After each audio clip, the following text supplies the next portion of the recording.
So hello mga ka-DIY, quick fix lang tayo. Pag maganito yung ano nyo guys, yung mga kawali nyo, maluwag yung hawakan niya. Ngayon, di na. Yeah. So ang problema niyan is ito. Hindi na siya ganong masikip. So madali lang siya ayusin guys.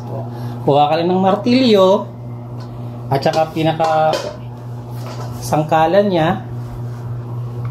Ayan, ito po ay dumbbell, yung bakal na kinalawang, napabayaan ko sa labas. So nilagay ko lang siya dito sa lagayan para hindi siya matumba kasi ganyan nyo lang siya. Tapos pukpukin natin itong tatlo dahan-dahan.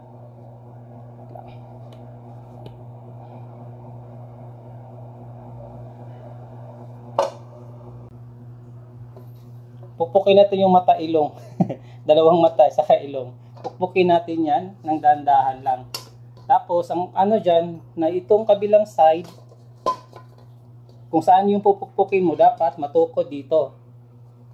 Kung itong kabila yung anuhin natin, tingnan lang natin yan, nakatukod siya. Hindi yung ano.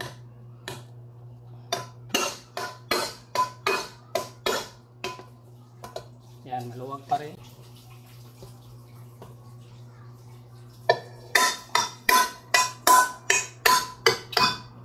Yan, napansin, masikip na. Isa pa lang yung pinukpok natin. So, lipat tayo sa kabila. Ganon din si pate natin na yung bakal dito, yung short piece nito, at saka yung ito, kung saan yung pupukpukin natin. Ito yung pangalawang pupukpukin natin.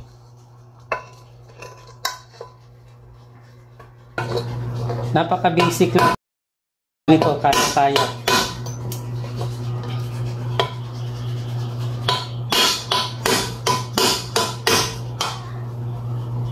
Pangatlo, last.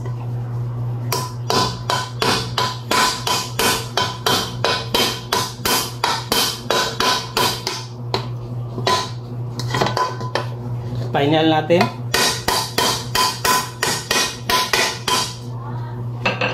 Tapos na. O, ibalik natin. O, kung yung kanina, naaalog, ngayon, di na. Yeah. Yan yung before na ganito yung ano nyo guys, yung mga kawali nyo, maluwag after. Ayan, maraming salamat sa panonood. Mundo Ka Vlogs nga pala. Please subscribe to my channel. Salamat!